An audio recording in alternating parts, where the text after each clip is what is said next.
and to the wonderful speakers who have agreed to share their insights today. Um, so, a little bit of an icebreaker. What is the difference between an online casino and land-based casino? Any answers? Okay, I'll tell you. In a land-based casino, everyone can see you when you cry when you lose. So, um, another one. How many programmers does it take to change a light bulb? None, because it's a hardware problem. Okay, last one for the day. Why should you never play poker with an alligator? You will always lose every hand. All right. And on that note, the topic for discussion today is navigating gaming regulations in the African continent.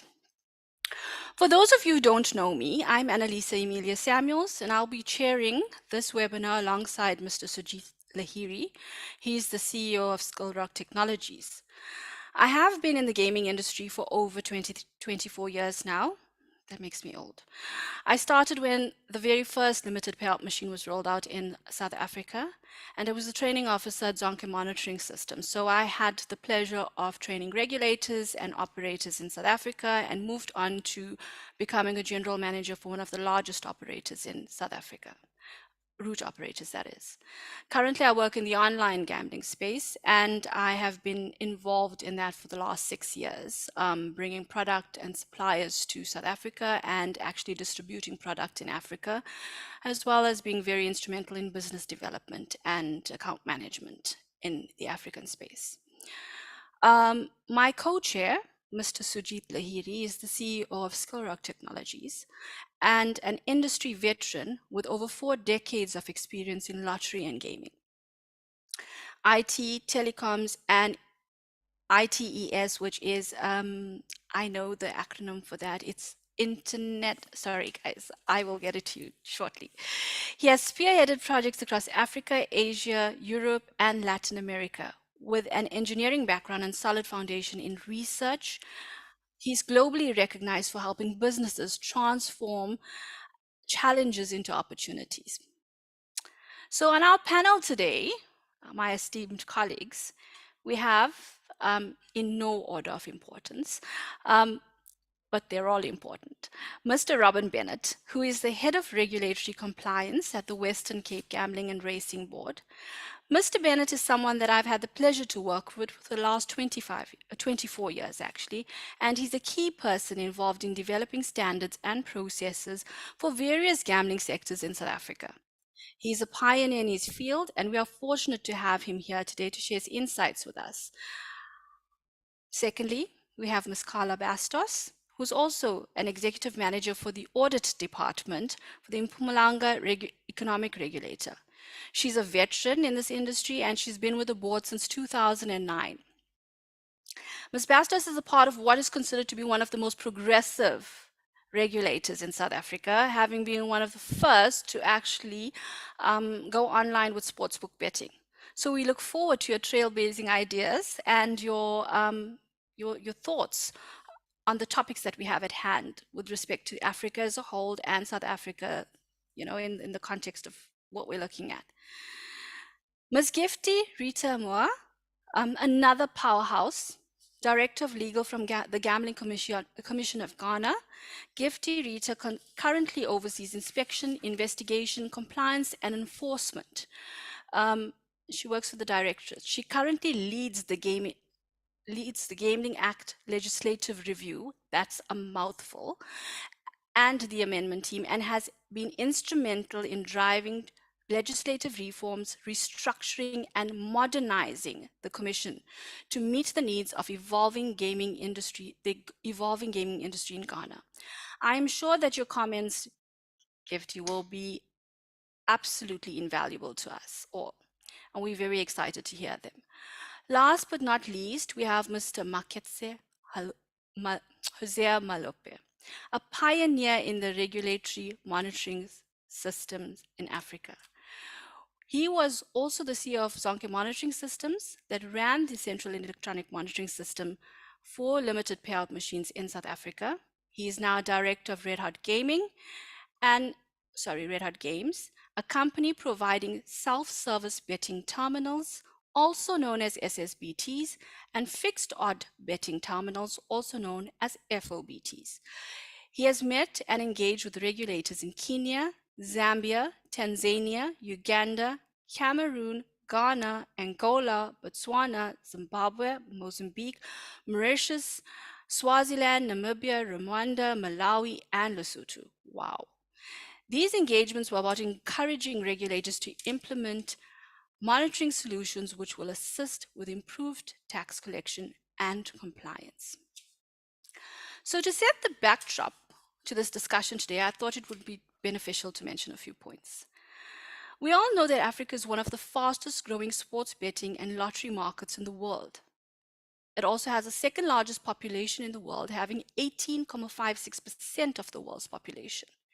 Asia being the highest, having 58.6% of the world's population. The digital revolution has brought with it an opportunity to deliver decentralized, controlled gambling across the world. In countries where it was supported by technological infrastructure historically, it took off immediately. And in other parts of the world, like Africa, we have patiently waited for our time. Now, with the increased drive to gear Africa's telecommunications infrastructure, it has opened up a new world to the expansion and possibilities in regulating and providing gambling in Africa, and this becomes the foundation for the massive growth that Africa is experiencing. New cloud technologies make possibilities endless for all industry stakeholders, and now makes catching up with the international markets that much easier. Today, we ask the question of how now to control the beast that awaits us, because it is not only going to get bigger. This now becomes, how does one control gaming with the growth that is anticipated? How do we gear to regulate new trends and still maintain the integrity of gambling? And how we do what we do better?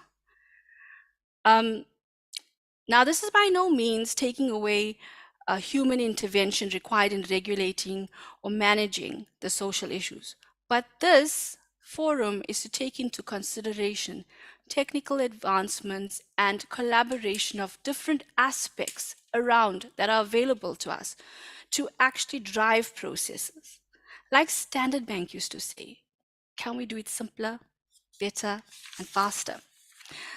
So with that in mind, I will hand you over to our panelists for the first question. And one of to understand better, we would probably need to unpack what the current situation is. And that is, what are the biggest challenges that regulators currently face in Africa?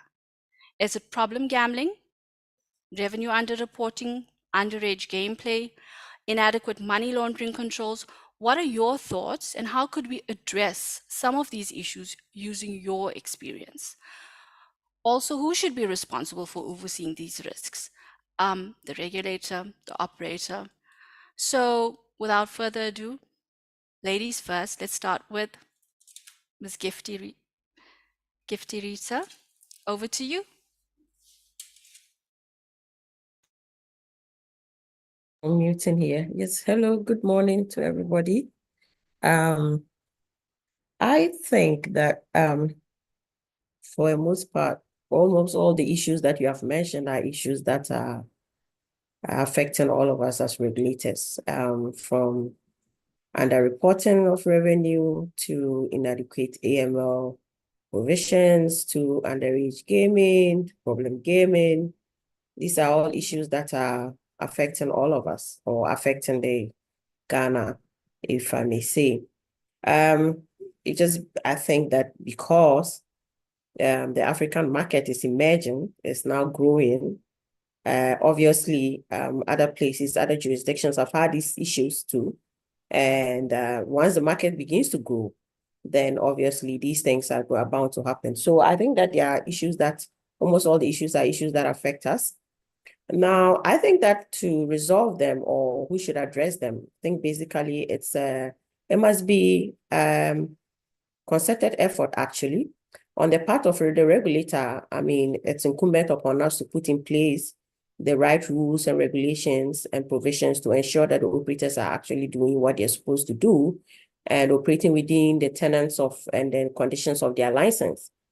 But what I would say is that I think that the regulations that we have are behind how fast the industry has grown. The industry is actually growing faster than the regulations that we have to deal with, the issues that are coming up.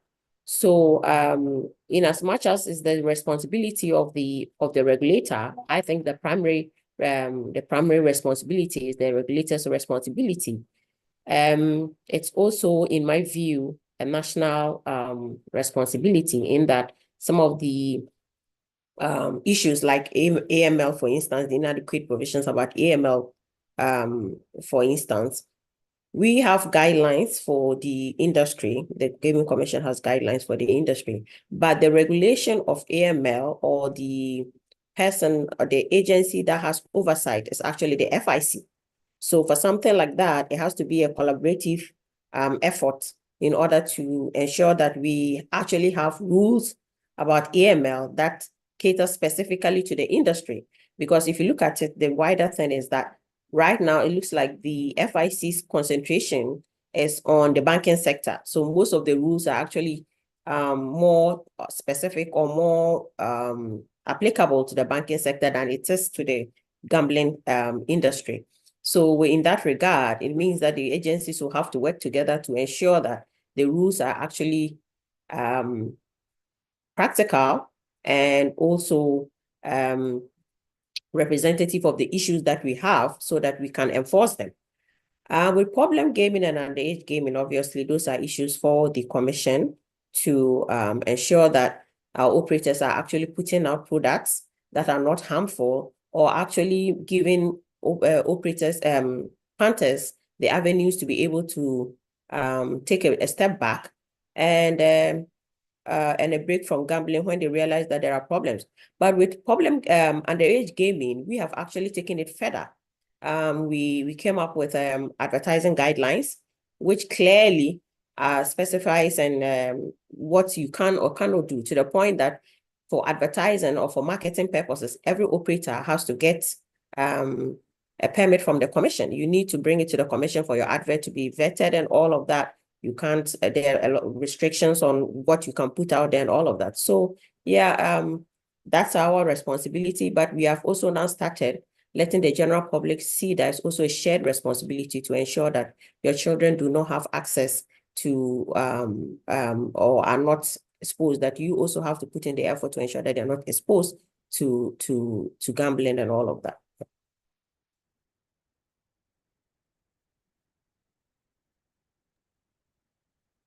Sorry, guys. Technical issue. Thank you so much, Gifty, for that. Over to you, Carla, for your comments. Okay. I support Gifty's response as well. I do think that legislation can be challenging. I think that sometimes we need to look more at guidelines or frameworks, because the problem with legislation, it can become very quickly outdated, especially with the technological advancements that we are seeing. And when that happens, you hinder the process and you create extra steps, and that becomes a bigger problem. So from a legislative point of view, I think there's another way we can look at it, maybe from a collaborative approach, to see what needs to be in legislation, what needs to be in frameworks, and that I'm sure we'll discuss later on with some of the other questions. Another issue I think is a major or a challenge, a big challenge for the African continent or the market, and the punters especially, is that as regulators, we need to protect not only our operators and our licensees, but our punters as well. And what's happening now is that gambling is being offered throughout the continent to punters by licensees that are licensed possibly in other jurisdictions, maybe not even licensed at all. And punters are unaware that they should not be taking bets with illegal operators or grey-listed entities. So I think that's another issue, a big challenge for the African continent. We will probably discuss how MER is looking at it, and what we're doing to try and resolve as best as we can within the provincial context. But I think what it leads to is inadequate punter protection, but also a drain in the economies of all the different countries. So from my point of view, those are my two main ones. I think Gifty also mentioned the anti-money laundering. There are different requirements in different countries. It would be nice to standardize. Thank you. Thank you so much. Over to you, Robin. Robin, are you here?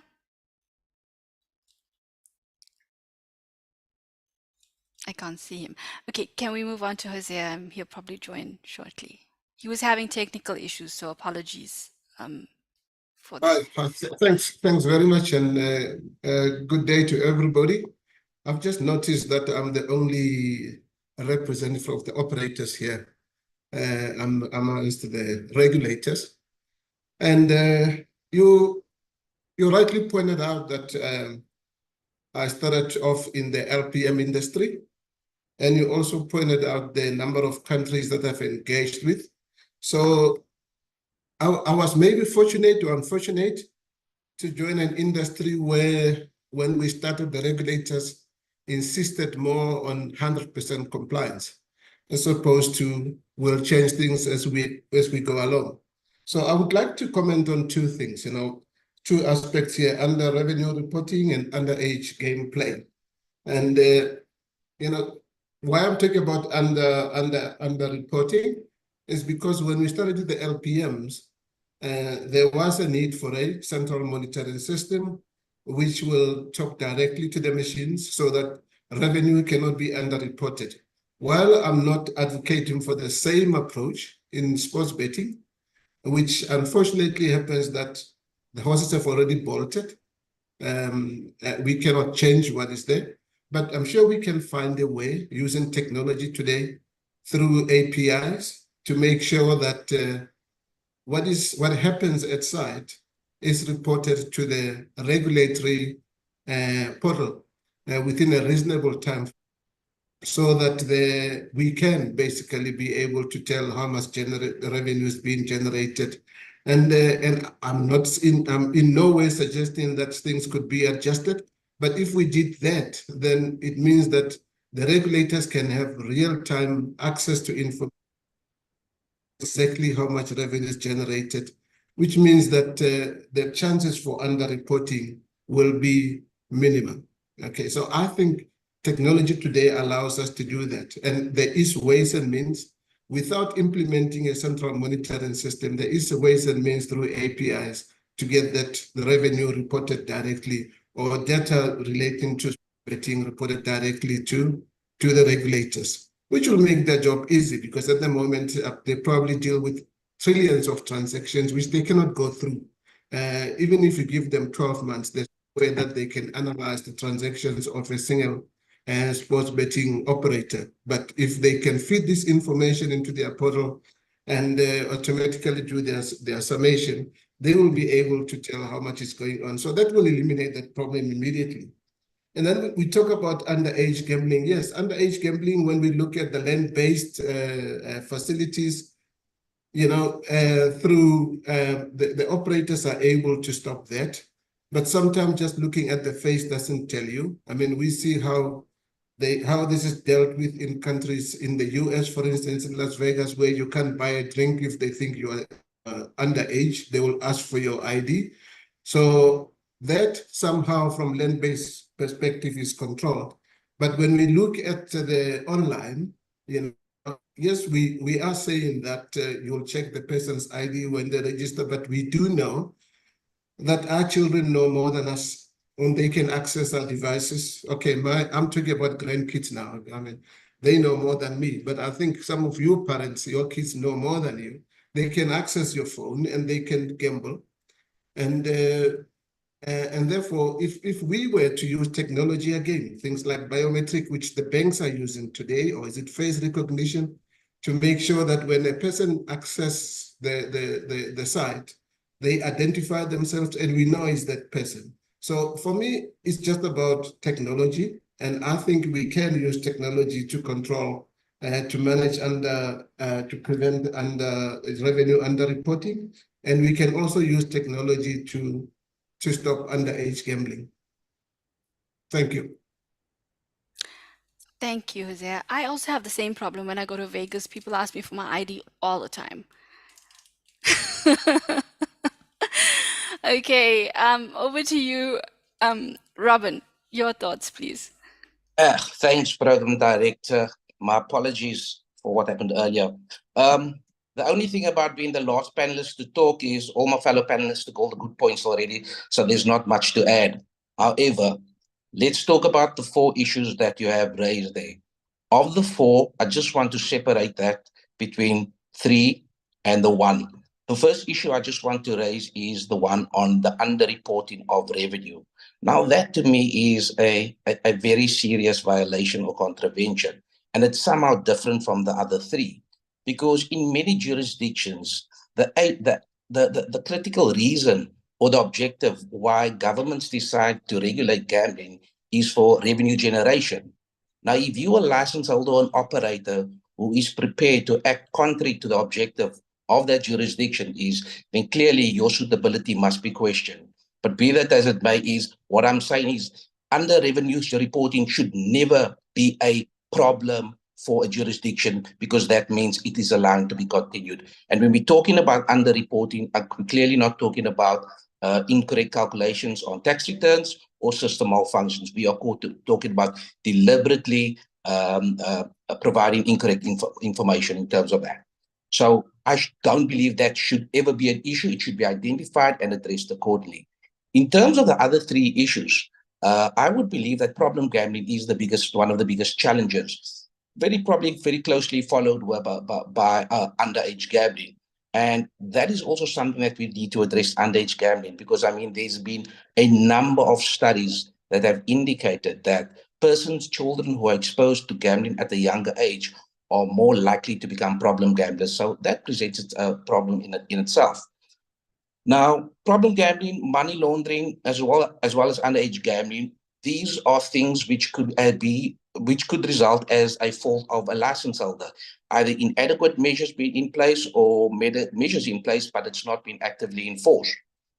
But as regulators, we got to first look at ourselves and say, before we blame the operator, and say, do we have adequate legislation in place to deal with these issues in terms of what license holders are supposed to do? And second, more importantly, are we actively enforcing it? Because it's no use we have all these wonderful regulatory measures and we are not actively enforcing it. So those are the 2 things. If we do have those things in place, then what we have to do is to ensure that the measures that the license holder have in place adequately addresses any issues which may arise. And unfortunately, with the evolving nature of the business and I think Carla mentioned it, these measures cannot be very rigid. It needs to be able to change to the changing circumstances that we're dealing with all the time. It does become a bit of a problem when you have certain things which is set out in legislation. And that is why I would rather also opt for the route of going with the regulatory requirements process, which is where license holders can be required to do certain things at the request of the board, either through their license conditions or being directed by given directives of the board. So that is a much quicker process for us to follow. In terms of overseeing these risks, I do believe this will be a dual approach, because all of those aspects needs to be looked after by the operator themselves, because they have a certain amount of vested interest in that. But then the board should do their regular assessment to ensure that the measures you got in place are effective and that it is achieving the desired results. Of all those challenges, I must say, is if those continues to operate in a jurisdiction and it goes unnoticed or unaddressed, it not only has the potential to negatively impact on that particular license holder, but it also has a potential to negatively impact on that entire jurisdiction, because it will become known that here are people that have problem gambling, here's money laundering can take place here, and underage gambling take place. So it wouldn't really have a very good reputation, and you may find yourselves only getting applications from people who are not really the more compliant operators. Thank you.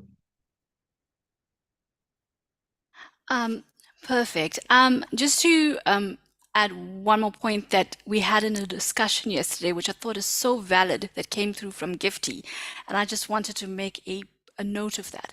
Gifty said in Ghana, they actually have guidelines that allow them to be flexible with the way they actually operate the business, so that they don't really have to go and change regulations and change legislation and go through the process, a heavy duty process when they're trying to adapt and move with with a specific industry sector, especially gambling. And I thought it very valuable because in South Africa, that is the major challenge in trying to move and speed up, anything here, is that we have to go through such a heavy duty legislative process to get things changed. And thank you for that, Gifty, because that is something that was so worth mentioning.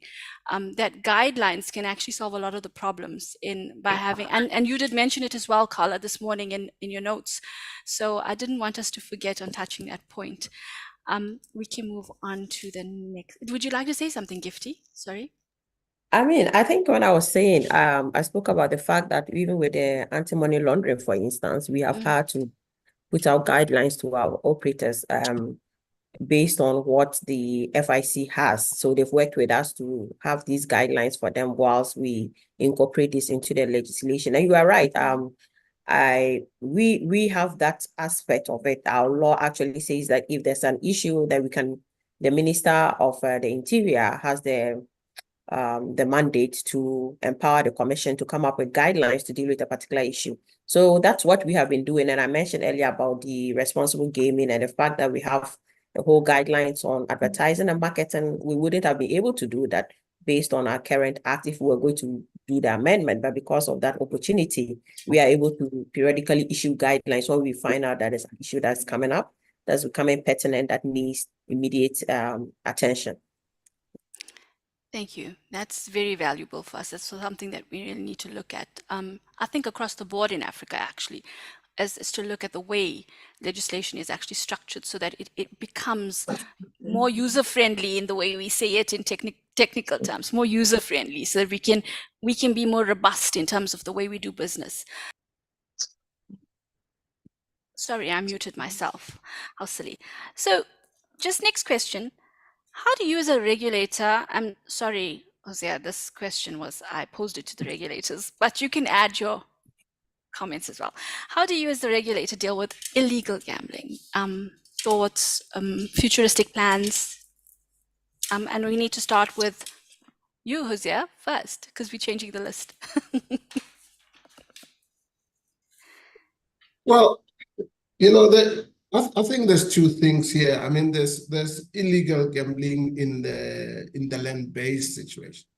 In the land-based situation, I think it all comes back to political will from the various departments that are involved. Because as operators who are law-abiding and paying their taxes, we feel hard done by when the illegal guys can just provide gambling and provide prices that sometimes exceed what the legal industry can provide. So I think from the industry side, we believe that regulators can work together with the law enforcement agencies to close those sites, right? To make sure that they sit on them until they disappear. When you look at the online side, and again, I still recall in 2006 at a conference, National Gambling Board conference in Cape Town, and one of the speakers from the Treasury or Minister of Finance was telling people who were gambling online that, we know who you are because we can see your credit cards. We will come for you. I don't think they've gone for them up to this day. Again, it talks to political will, right? And I know that, people today talk about websites that are coming from outside, and there is technology that can monitor that. And there is a company called NetSweeper that has had engagements with the DTI, talking about how they can pick up these websites, but it does obviously require that there's some legislation changes, which includes the Department of Telecoms, to make sure that the ISPs can listen and advise when they see such transactions. But again, all this really talks to political will to make sure that we stop this illegal gambling once and for all. Thank you so much for that. Over to you. I'm going to say, Robin, sorry, we have to go back to you. Robin, over to you. Uh, Thanks, Program Director.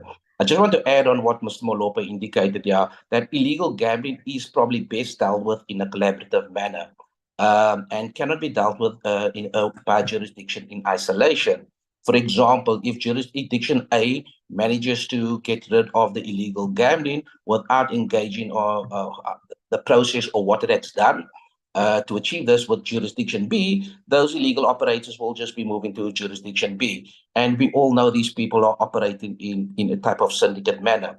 Currently, our issue does not reside much with, we do not have an issue much with the land-based illegal gambling establishments, because that is being dealt with very effectively. I mean, I talk about land-based, that includes the internet, the illegal online cafes, which is fronted as internet cafes. So we are dealing with that and we have the relevant established relationships with the law enforcement officials to attend to that. It is the online, where there is no presence within a jurisdiction over which we have authority, that we cannot do anything about that. But what is happening internationally, and our Gifty did mention this in one of our previous discussions, AGRA has a working group on illegal gambling. There has been a number of meetings. There's been a compilation of the illegal websites and how to engage the relevant stakeholders to address that. Obviously, the only issue that's going to happen is within the different jurisdictions, you are going to have different laws, which is maybe going to restrict you in terms of achieving certain things. But in these meetings, we were sitting with individuals from Google as well, as to see exactly what happens when there is a takedown notice in terms of these websites. I know there's an opportunity for them to just open the a different website again, but I think they have been talking about some action needs to be taken as opposed to nothing. Then, from a regulator's point of view, I think there is a massive responsibility to deal with illegal gambling. Specifically, if illegal gambling within your jurisdiction is having an impact on the legal industry, we got to understand that the license holders, they pay a fair amount of money in terms of their licensing fees, their taxes, the level of compliance, creating employment, CSI, and a whole lot of other things. And it is totally unfair for regulators to allow illegal operators to operate freely while the license holders are being posed and obliged to comply with a number of issues. So there is a massive responsibility on regulators to deal effectively with illegal operators. Thank you. Thank you for that. Over to you, Carla. Thanks, Annalisa. As part of the Mpumalanga Economic Regulators plans going forward, we signed a memorandum of understanding with the South African Bookmakers Association earlier this year, and we have started a channelization project, something that they have also done in many countries in Europe, whereby we contact the applicable jurisdictions that we are seeing offering illegal play or illegal betting even to our punters in South Africa, regardless of the province. We are trying to liaise with them. We have also, as part of SABA, they have been liaising with the South African banking industry. And actually this morning I got a message to say that one of the banks has actually put in, as part of their notifications on the SARB regulations amendments to their cards, that they are saying now to the punter, well, to the banking client, that you may not take part in online lotteries, gambling, or sports betting activities with providers outside of South Africa, etc., etc. And which I found to be really good, because I think the main thing is, if we can create awareness, the closing of the retailers, the closing of the online operators is not necessarily working. SABA is also doing a study to see what the impact is on the online in South Africa, for example. And I think as a continent, we should do the same. Because the only way, I believe, is to, same as with anything, if you regulate something, you can control it a bit better than whereas you don't. So if we can also look at that and say, but listen, why aren't we offering these kinds of operations and licenses? This is the impact. This is the economic impact, and the punters are not being protected.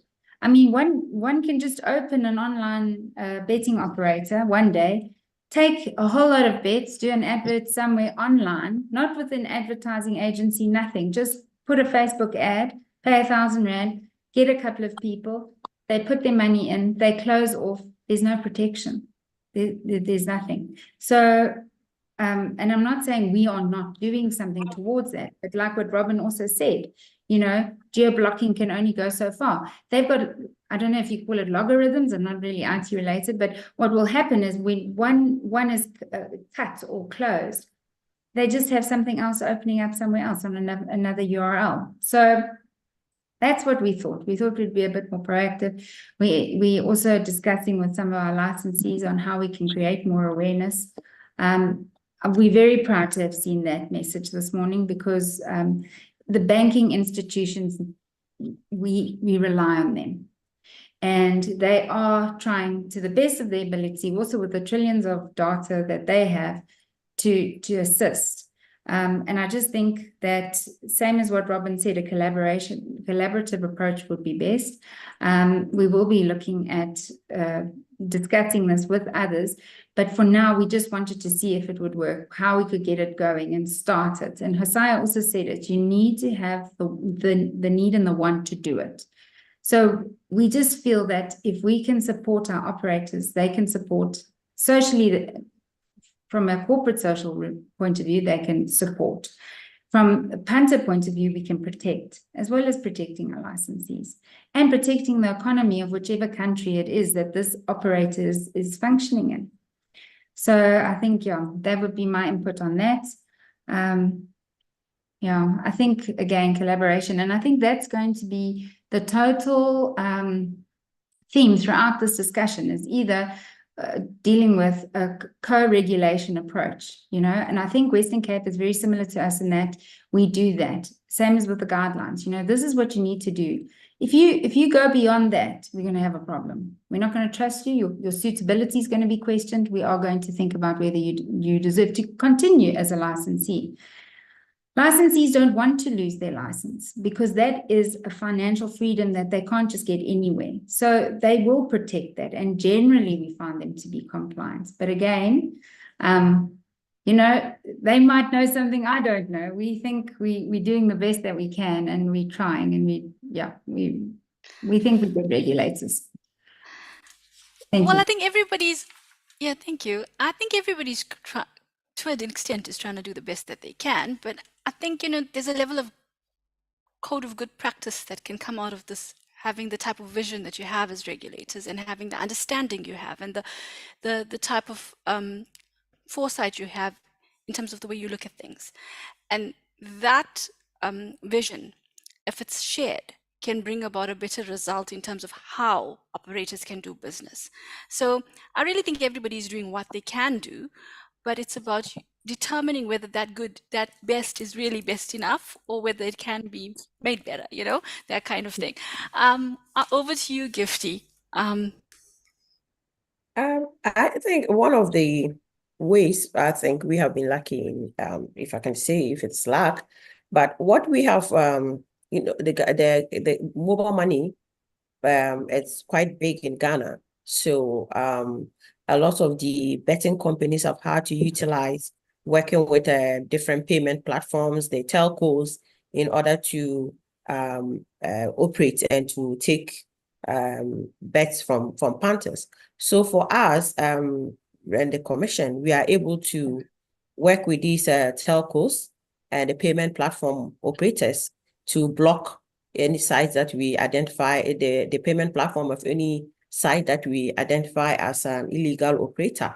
So I think that has been very effective for us, because once the payment platform is blocked, then there's nothing that they can do. Usually they will just move on. But once we identify it again, then we are able to block it. So having the the power and having the mandate to be able to do that collaboratively with the telcos and the payment platform operators has actually been very helpful in that regard in stopping the operations of these illegal operators. I think the other thing that we have had to is the fact that you are able to also now take up that aspect of collaborating with the different what do you call them, the social media platforms and other things, to be able to tell them that, well, this particular site is illegal and they are using an operating system that is that's not licensed by the commission, or they don't have a license with the commission. So can you block them? I mean, case in point, I think last month we've had to write on behalf of one of our licensed operators because a third party was cloning their OS and then trying to take bets on their behalf. So we had to contact Apple on their behalf and tell them that this other one was fake and they needed to take it down. So I think that the other way that we as regulators can utilize is to actually begin to build collaboration with some of these with these social media companies like Instagram, like Facebook, and maybe go to Google and all of that, and be able to tell them that this particular website is a legal one. Can you take it down? And just like Robin mentioned, I think that there are good times ahead, exciting times ahead for this illegal working group by IAGRA, because I think the issues, we have all come to the realization that the issues are almost the same across board. And if we can begin to have some type of standard way of dealing with it, then there will really be no place for these illegal operators to run to or to hide, because we will have a protocol for dealing with them, so that if an illegal operator is operating out of another jurisdiction, I'm able to, or we as the regulator in Ghana, we are able to reach out to that jurisdiction and tell them, these guys are here. Are you able to take them down? Or can we take them down? And these are the protocols that we all follow. And then I think by having those standard forms, it will help us.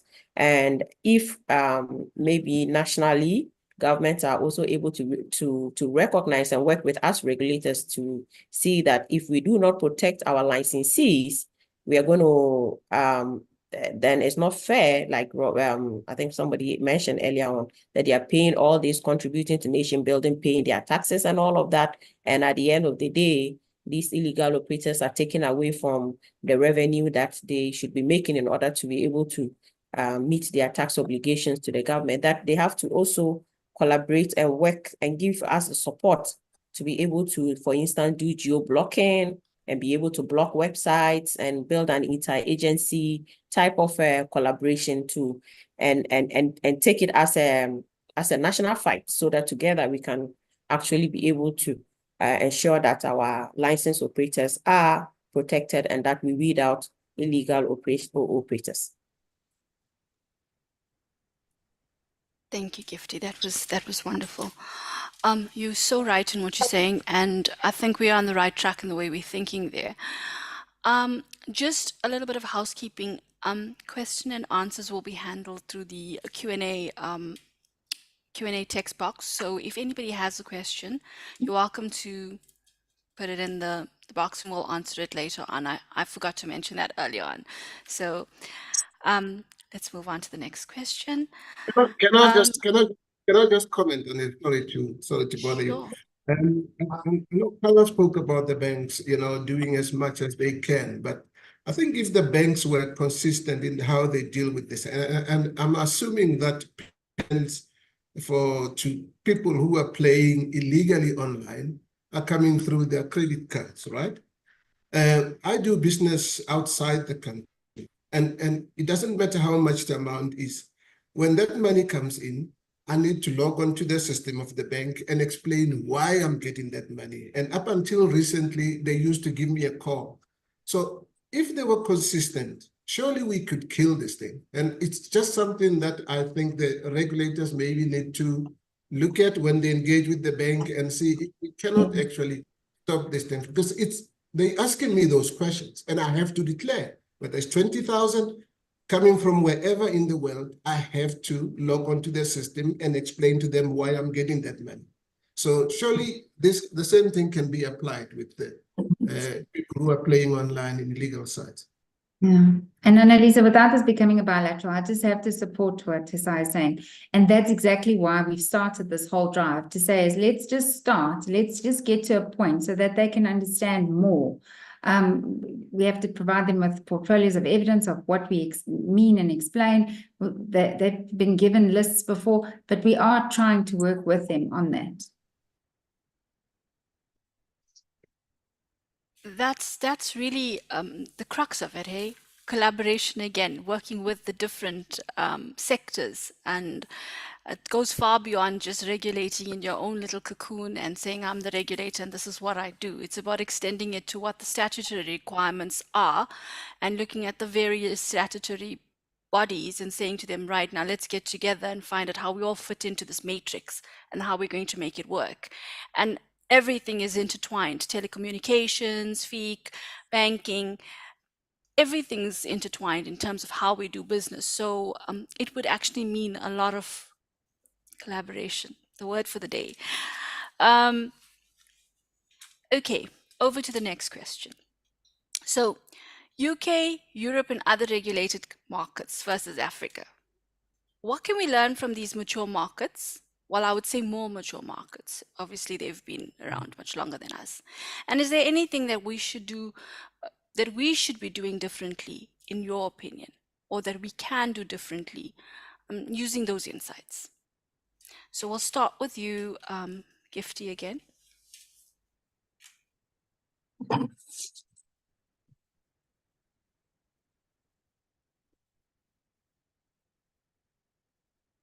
Sorry, you're muted, Gifty. I'm so sorry. Yes, so I was saying that I think there are quite a number of lessons that we can learn from these matured markets. The biggest one, I think, it's just the fact of them being more mature. So some of the problems that we are now encountering that are coming up, they have encountered them maybe 4, 5, 6 years, 10 years ago, and they've dealt with them. So just the constant communication between and sharing of knowledge, in common platforms, on common platforms, and in common groups and all of that. That alone is invaluable. And then we get to learn and get to see how best we can also resolve some of the issues.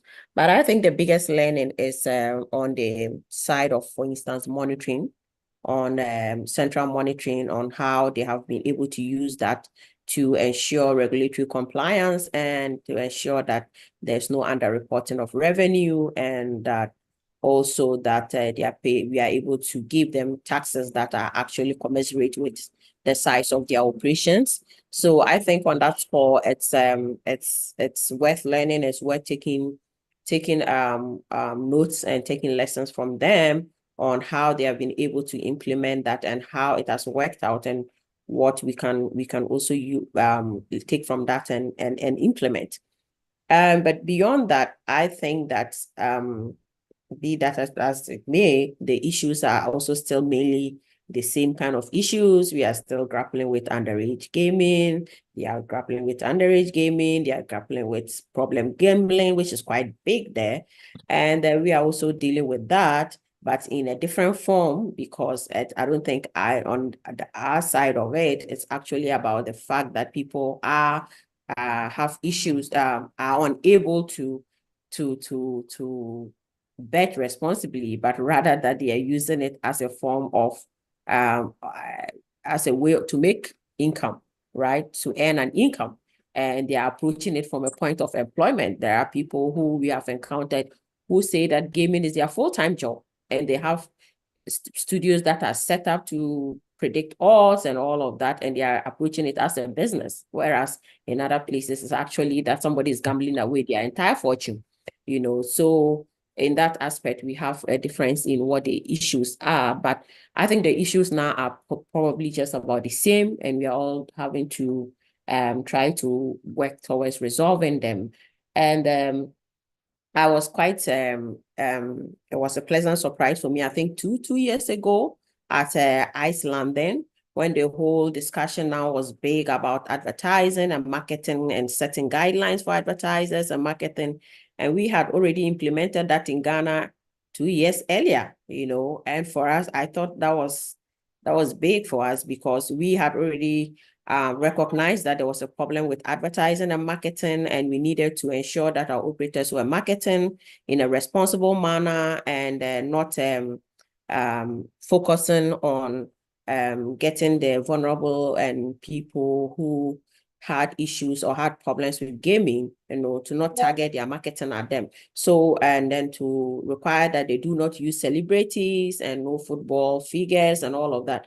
And we had already done that, and we had published that. So 2 years after, to find out that some European countries now, Britain are looking at banning celebrities and operators and footballers from advertising gambling products. For me, I was very happy to find out that we were at the forefront and we had already done that before. So I think that even in as much as there's a lot to learn from them, I also think that we have also had some big chalked some big successes that we can also equally also share with them. So I think it's collaborative, and yeah. Thank you. Over to you, Carla. Yeah, Annalisa, when it comes to the UK and European markets, they have some of them have been going for quite some time, but I think you can even see from a South African point of view, and I think we've put Africa, on the worldwide map that, I mean, I think we even beat America when it came to offering of online betting. I mean, we started, I think, 2012, 2013. So I think we have a lot to give. I do think we can learn something from them. They have got a totally different way of regulating. I think most of them are very much, not so much co-regulation, which we kind of are a little bit like. They're a lot more prescriptive and rules-based. And sometimes, and I say this with all due respect, sometimes they don't see the whole picture. And the thing, well, they see it in their point of view, and I have to accept that, because one size doesn't fit all. What works for us might not work for them. But there's nothing wrong with learning from them. For example, the Isle of Man, Malta, Gibraltar, they are leading regulators. And they have some very advanced ways of doing it. I don't always put them as part of Europe. When I think of Europe, I think of Germany and Spain and Italy, and they're a little bit more prescriptive. But I think we can learn a lot from them from that point of view. I must say, we also have ongoing engagements with Malta on how they regulate, and they've actually got some very interesting things on there. If they pick you up as an illegal operator, they have a way of tracking them and putting them on the spot and fining. So that was very interesting for us. One thing that is something that we've heard about and what would be very interesting is the AI, use of artificial intelligence. But it's also difficult because, again, one size doesn't fit all. And I think that's something just to bear in mind. Thanks. Thank you, Carla. Hosea, I think we've lost Robin. Robin, are you there? But you can go first, No, Hosea, then we can have Robin. No, thanks. Look, learnings from Europe. Look, I only, and some people might say I don't talk like an operator, but an operator who wants to make money, responsible gambling. I think the one thing that we can learn, it's from Norway, which and it's a country with a very good social welfare system, where responsible gambling is huge. Players are able to set their daily limits or their monthly limits. And so I think that is something that we can learn in Africa, because we don't have the same amount of money or access to money to what the guys in Norway have. And when we create problem gamblers, we're creating problems for our governments, and they end up spending that money on courses that on a wrong course instead of directing that funding to the right courses. So I think that's the one thing that we can learn, because I mean, if you look at countries like the UK, for instance, those slot machines in pubs and taverns, they're not even monitored. So they don't care about tax because they've got enough. So we've done better in terms of trying to ensure that we can at least regulate the industry. And I've seen that, you know, I've had the opportunity to look at the RFP for South Africa. I've seen that they are going in the direction where players are going to be required to register, and in a way they will be able to address these issues of that we, in the first question, for instance, problem gambling, underage gambling, and so on. I think that's the one thing that we can learn from there. The rest, I don't know. I still think they can learn from us, and the rest of the continent can learn from what we've done, and also we can learn from what they've done that we believe they're doing better. You know, so really that's my comment on that. Okay, thank you. Robin, over to you. Thank you. My apologies. My technical issues kicked in again at the moment, so my camera is off. At the moment, there are 4 things which I find quite interesting, 3 from the UK and 1 from Sweden. The one from Sweden is the self-exclusion process that they have, which is a very, very simple process where the punter can do everything themselves. I think that has become very important, and it's something that we specifically from the Western Cape will be looking at. With online betting, it also has resulted in a number of people having that easy access to betting. As a result of that, we are getting daily requests for account closures. Now, if one looks at what they're offering there in Sweden, it looks like just a very simple process, whether it relates to account closure or whether it's a full exclusion as such. But it is something that we should be considering. We almost got to actually even consider you should have a full self-exclusion, but there should be another step in between just to cater for those people to get them almost a type of cooling off period. So that is the one thing. Then the other 3 items are also from the UK Gambling Commission. One relates to the manner in which they impose sanctions. I think that is important. Where you get a transgression by a license holder, is you got to impose a sanction relevant to the contravention. I'm making specific reference to a contravention by William Hill. It was sometime last year where they were penalized a total amount of 19.2 million pounds for transgression. That's over 3 companies. So you send an important message also to the other operators in terms of this is what can happen. But at the same time, you also send in the message to those people who are always paying for the cost of compliance in terms of ensuring that everything is done in the correct manner, that those people who transgress, they will pay the price in another manner, but in terms of the penalty. The other thing which I find very appealing also is the manner in which they are dealing with their patron disputes. I'm not sure if the other jurisdictions would have experienced that, is where the boom in the online betting is the negative impact. I won't say the negative, but the consequence of that is an increase in the number of patron disputes. And what they're doing in the UK, they have almost a type of alternative dispute resolution, where there's a third party that adjudicates on the disputes. That creates a lot more let's call it certainty or level of comfort for punters, who many times punters would believe that the board is not doing the correct thing. You are the one that's licensing them. You are the one that's receiving the taxes. Now you make a decision which is not in their favor. So that is something that we also be looking at. And then the third thing is in terms general of consumer protection. Now, I think there seemed to be a lot of overemphasis of consumer protection in the UK, and I'm not sure if this is just a natural change that was happening, or whether they were actually the situation or circumstances compel them to look into that. What we should be looking at to ensure that South Africa or any of the jurisdictions in Africa, we do not get to a situation we are so compelled that we need to just put in measures because it's totally out of control. So got to start looking at that now. The one thing that we will always remember is, yes, an operator needs to develop, and development is going to take place. But development and growth of an operator can never take place at the expense of consumer protection. There got to be some type of correlation between the movement of that, meaning that if technology advances, we got to say, okay, so you're introducing new technology, you're introducing new platform, new games.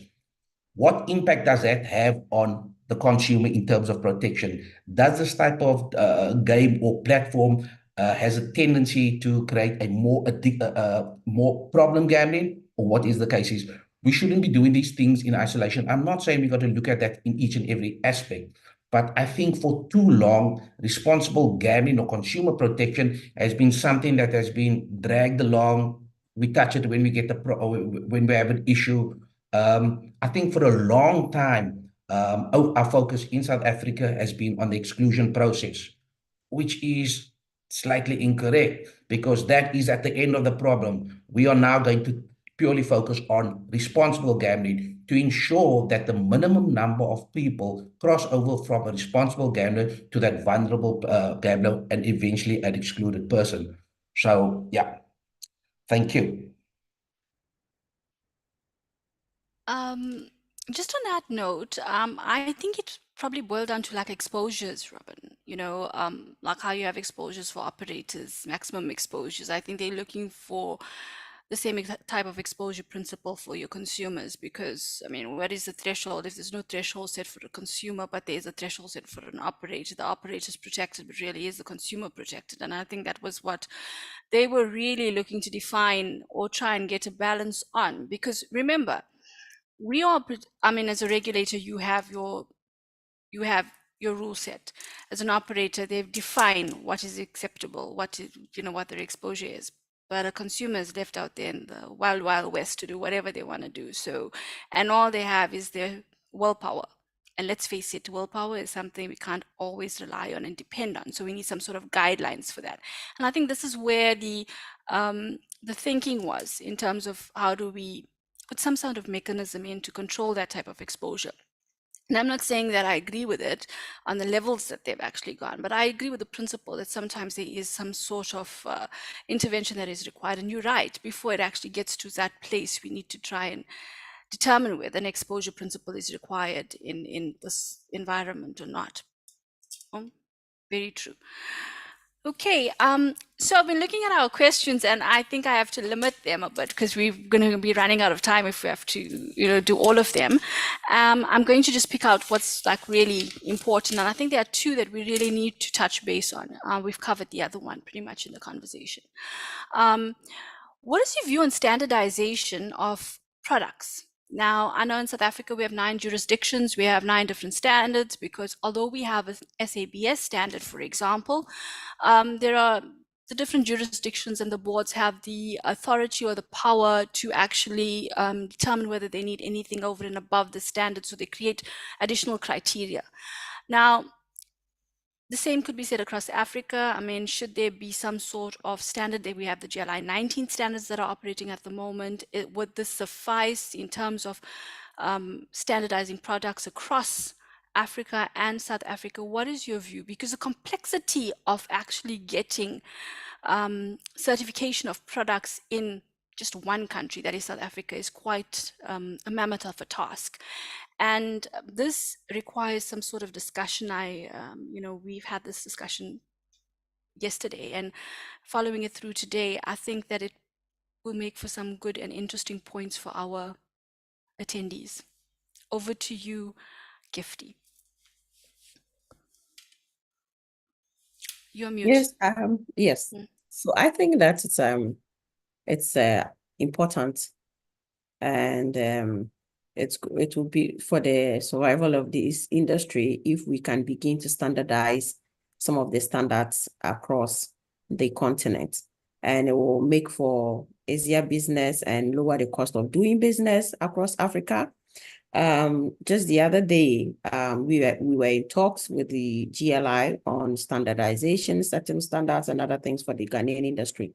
And it just occurred to me if we could work with another jurisdiction, then it means that we are going to save costs in getting or in having standards that work across board, so that if an operator says operating in South Africa or in Nigeria and is coming to Ghana, then they won't have to come and pay for the same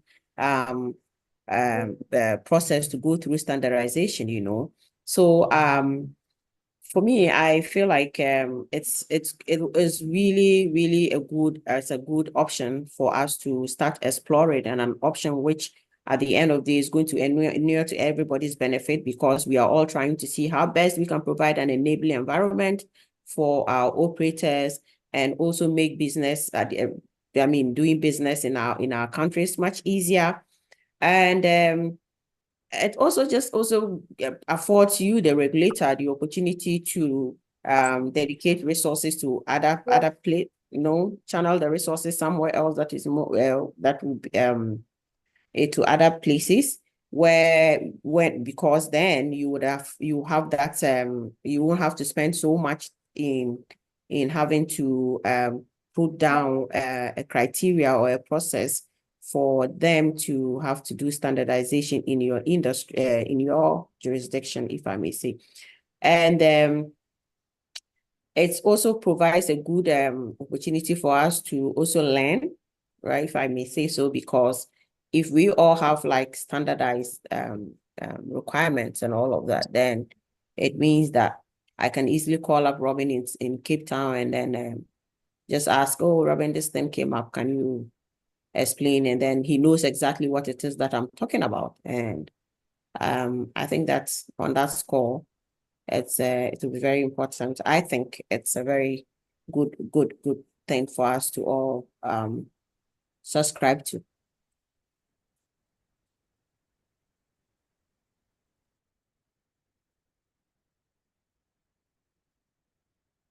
Sorry for that.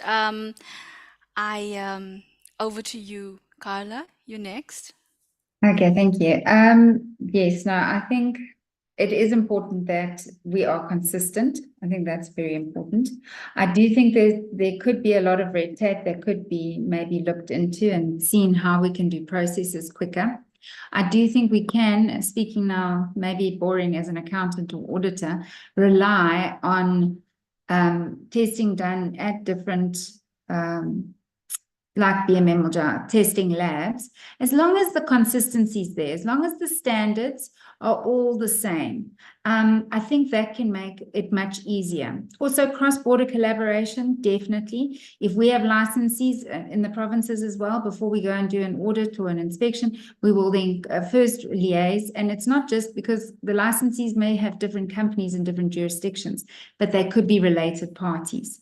So being able to have all of that information at your fingertips, something similar to what IAGRA did, I don't know, quite a few years ago, where they standardized the licensing form across the board, and all the members of IAGRA, International Association of Gambling Regulators, use that form now, so that should an international jurisdiction want to know from, for example, South Africa, are all the due diligence done in terms of the IAGRA standard? Yes, you can rely on our employment license or our license tests.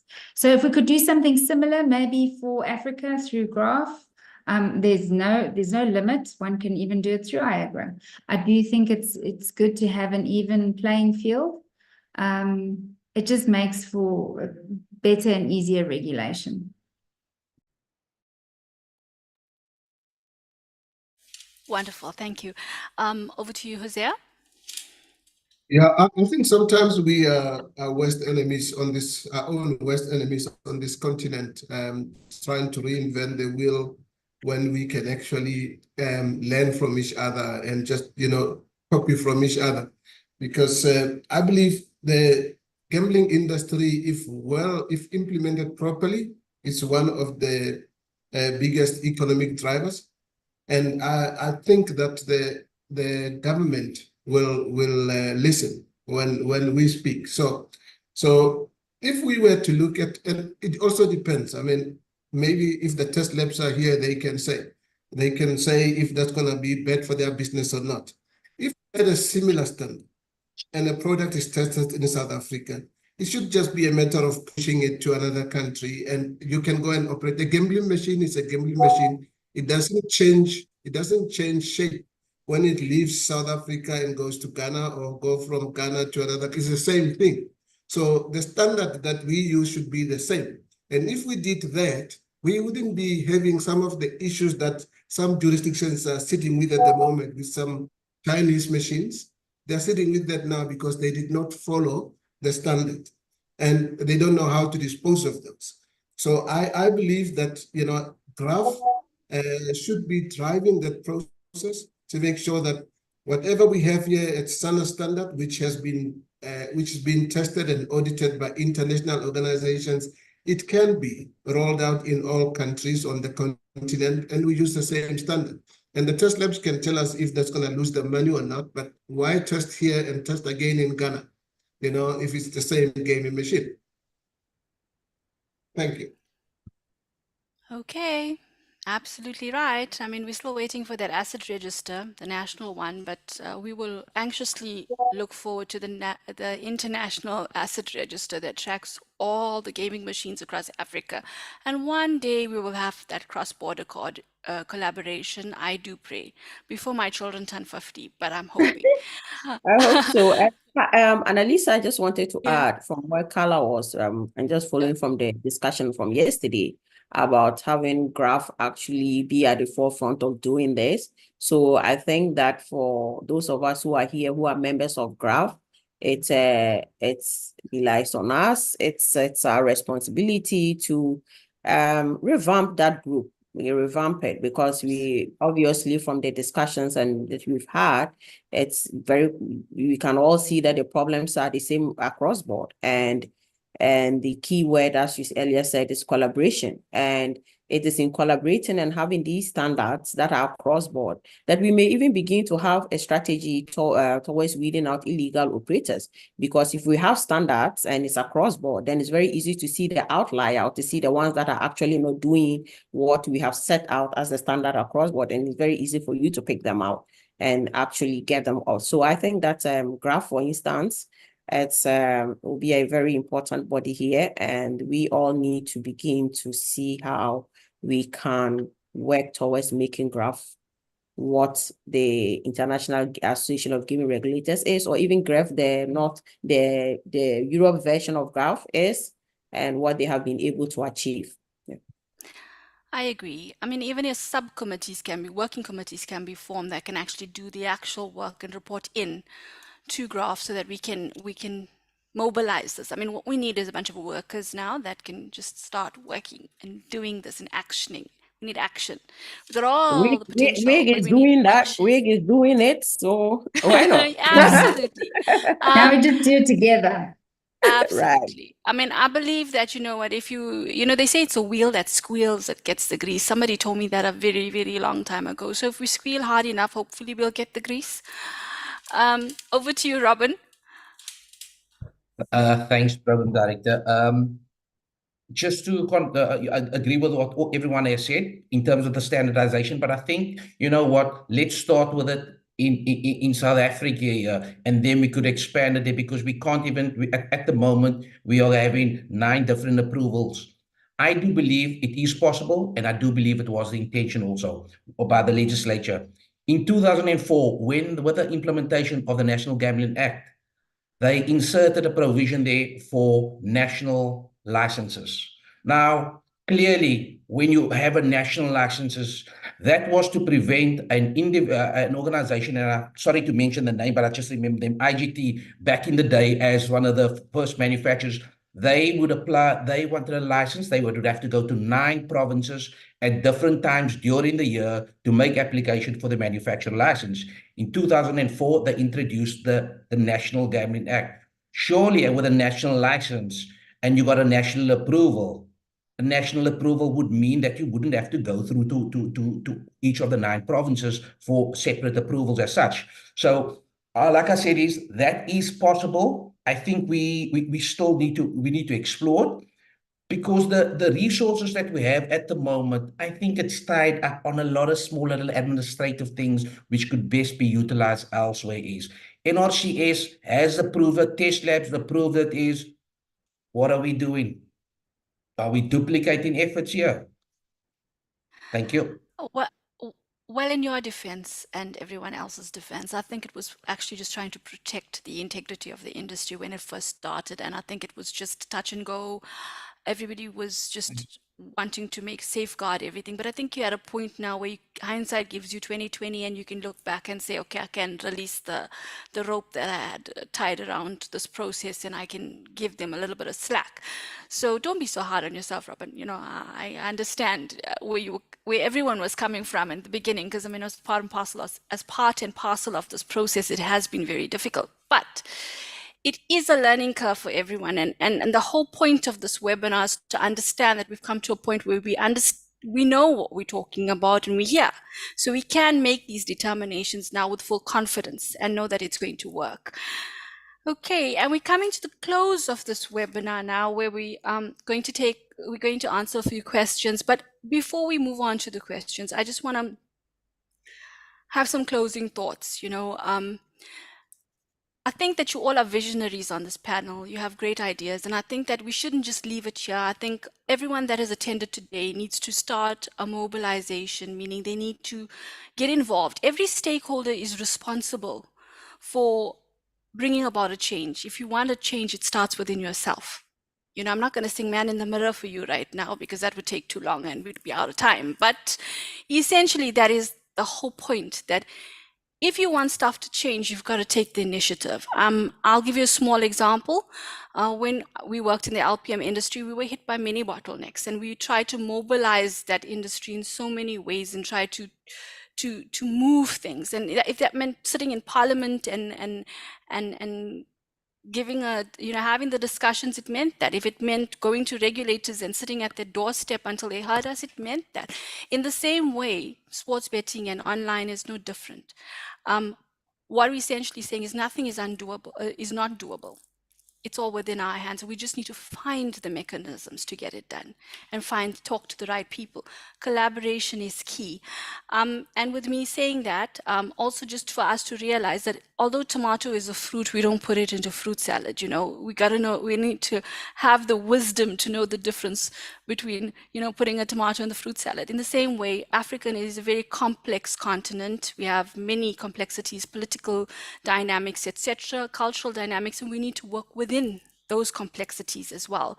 And that would also be the parameters which we will work within. And over to you guys for your closing comments, and then we can take to questions thereafter. We'll start with you, Gifty. On this note, I'm going to pass it on to Carla. What? And I'm going to pass it on to Robin. Look, I think on the closing remarks, we've said a lot, and I think we're all committed into doing what we can within the powers we have. So I saw there was one of the questions, but I'm thinking we're going to come to that about collaboration, and I think I can point to many places where we have collaborated. We've done joint audits with different jurisdictions to get an outcome on a common licensee. We are in this collaboration with the South African Bookmakers Association as well as other operators, and we're going to be contacting some of the PLAs, and now we can even do Africa. We are in a collaboration with Malta, for example, whereby we liaise with them on certain concepts, and one of them being the illegal operations. But yeah, that was just some of it. I think it was a good session. Yeah, thank you. I think that in closing, I think that discussions like this are very important. We very quickly get to see that our issues are intertwined, issues are common, and that we need to begin to actually foster that and put in the building blocks to collaborate more. For me, it's been an eye-opener, the IAGRA working group on illegal operations. There's another one on responsible gaming and all of that. And every time I attend those sessions, then I realize that, we need to do more. And the fact that we are even talking, we have started talking alone. I think there was a question there about some of the positives. I mean, the positives have just been learning, and getting to know what steps we can take, right, back in Ghana to deal with some of them. Like I said, we do the payment platform blocking, and we are able to do that and to bring that to the group and tell them that, oh, you can actually do this, because for some jurisdictions they can't, but oh, how do you do that? And then we are able to explain and all of that. So that for me has been a positive, learning that, okay, we can collaborate with Google. There's a protocol that was shared, I think, on the working group on how we can collaborate with some of these companies to ensure that illegals are blocked. And I think it's been positive for me because of the legislative reforms that Ghana is embarking on, and just being a good resource for me to tap into and to keep at the back of my mind in some of the rules and regulations that we are putting there, and see, has it worked here? What results have you gotten? Does it make sense to put it to be rigid, or do you make it flexible and all of that? So those have been the positives for me. And I think that the conversation had just started. I know it's going to grow. It's going to get better. And yeah, I'm looking forward to it. Thank you, Yefti. It's been a blessing to have you guys here. Over to you, Hosea. I'll leave Robin for last. He doesn't have a face today. I'm so sad. I can't look at him continuously. Thank you. Look, I was actually counting this morning. I didn't go to GRAF this year, but I've been to 10 GRAF meetings in my career. And there was a time when it seemed as if GRAF was really pushing the industry in the right direction in terms of standardization and so on. You mentioned the issue of the asset register, which our good friend Fortune Sakapano was running with at some point, trying to get the whole member states to declare their asset register. And I think that just died when at some point. But I believe that, the industry has embraced technology, and it's about time that the regulatory body, and driven by GRAF, embraces technology, automation, and there must be consistency and collaborate, in implementation of whatever needs to be done in the industry. They can start off by taking small steps or baby steps. Just take a simple thing and tick it off.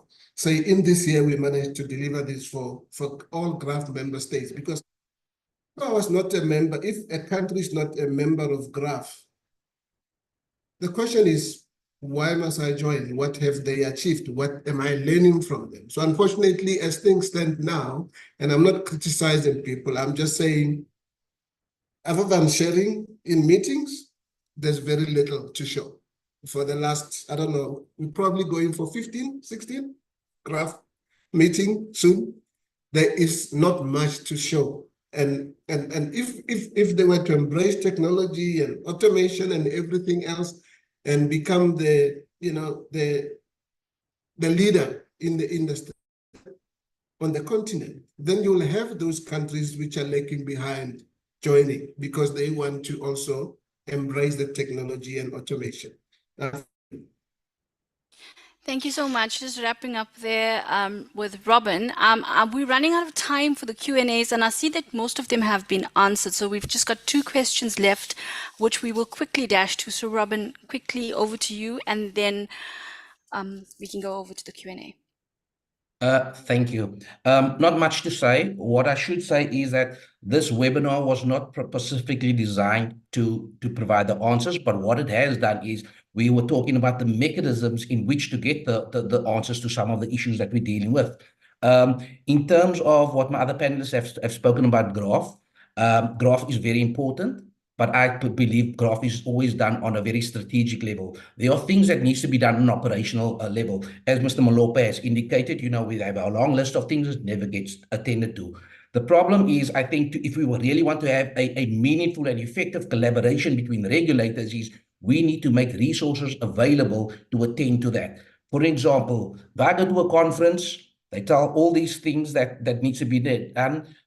We even have a discussion and we say that we're going to do this. By the time I get to the office, my office work takes priority, and all those matters gets discussed at the same conference next year again. So what I'm saying is we almost got to have dedicated resources that will attend to that, go to the meeting, have the discussion, come back to the office and action that type of items. Okay. And between the jurisdiction in Africa we got the Zoom platform. We do not need to travel all the time.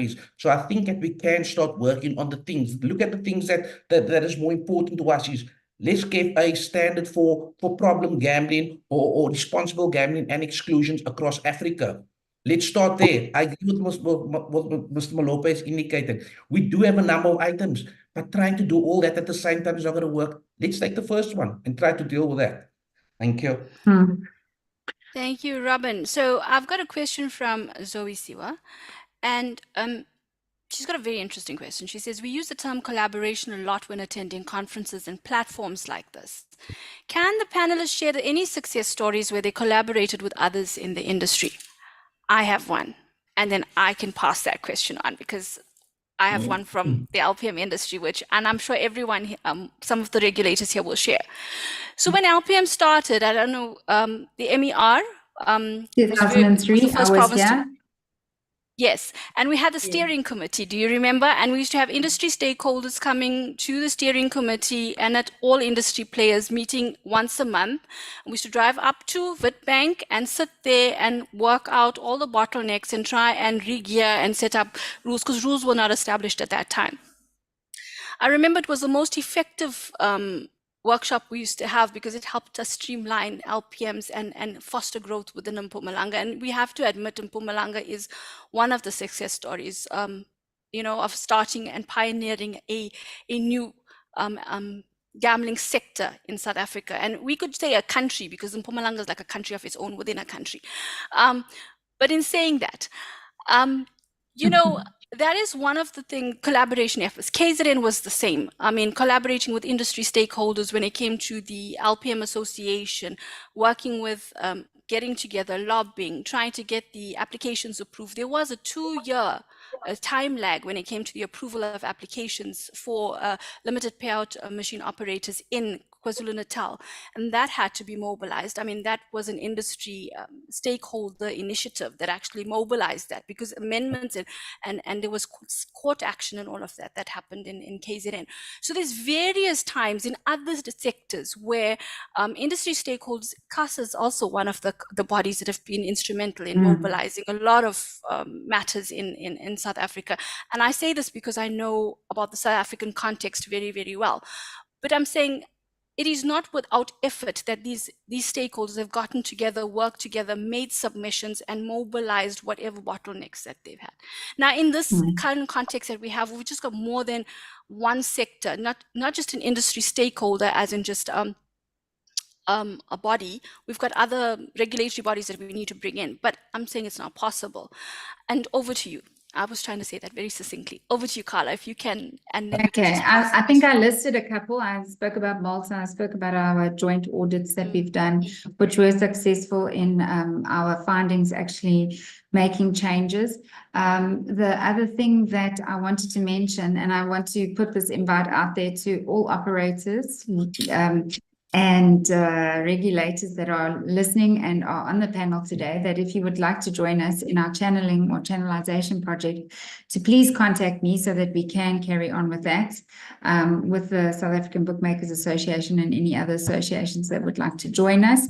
We want to safeguard the continent and South Africa as a country and look after our punters and our licensees. So that one is a continuous one, but on the success stories, I think Malta is a success story in the sense that we continue to collaborate. The audits, the joint audits that were done, that worked very well. And also our horse racing and betting forum. At one stage, our tax rates were all different and we managed to standardize all tax rates across the board in South Africa. So that was one of the ones that I was also involved in with the Mpumalanga at that stage gambling board. Thanks. I don't know if we have time to answer this. I'm just going to take a small chance. Africa's gaming industry, this is by Elias Aliou Barber. Africa's gaming industry is poised for substantial growth driven by a combination of demographic trends, technological advancements, and evolving regulations. As the market matures, operators who understand local cultures and invest in community engagement will likely thrive in this dynamic environment. How can this be achieved? Anybody? Gifty? Would you catch that? Hosea? Anybody? Yeah, I think that it's incumbent that an operator, when you come into the industry, to try to, I think one of the ways is by employing locals. If you can find some locals who are good, who have the skill sets to do the job, then you're probably better off employing locals and all of that rather than bringing. Sometimes there have been cases where they support staff and everybody else, it's our locals, but the country manager or somebody is usually somebody brought from wherever the company is coming from. The person does not understand the culture, does not understand the environment, and then you bring the person to head an operation that is supposed to cater to the locals, and that can be problematic.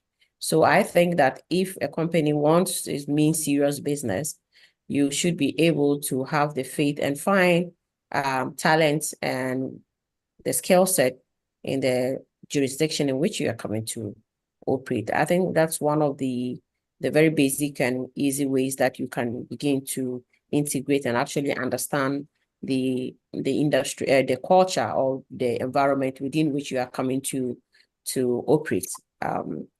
So my thoughts. Yeah, I agree. I agree. I think, I'm one of those people that believe that you need people who understand the terrain and the politics to head your organizations when you move into this country. Yes, sometimes you want to be there in the beginning to make sure that you handhold people, but you cannot actually go into a country and try to impose what you know on the people, because you don't understand the culture fully. We're all Africans, but we are different cultural ones. So you need to empower the locals. We mustn't do what and to be politically incorrect, maybe what the colonizers did. When I move from here and I go to Angola, I must make sure that I empower Angolans and we work together that way. That's the only way we can grow business together in those jurisdictions. Thank you, Hosea. Anybody? Robin, would you like to say something? Just briefly, fully agreeing with the other two panelists, and just to draw on a particular experience that we had when we rolled out the first LPMs in 2004. One of the operators had come across and appointed a foreign general manager. The condition was that to submit a plan in place to tell us exactly how he's going to transfer his skill, and it had to be within a period of 3 years. So there, at that point in time, is you're starting to employ the locals, but you're also now going to empower them so that they will be eventually taking those things over. Because we got to be mindful of the fact is that if you come into a foreign jurisdiction, is the locals there might not understand what is required from the business. So it becomes incumbent upon you, obviously, after you've been the license condition indicated that you will now transfer skills to the locals. Yes, Robin, I remember that story very, very well. It was.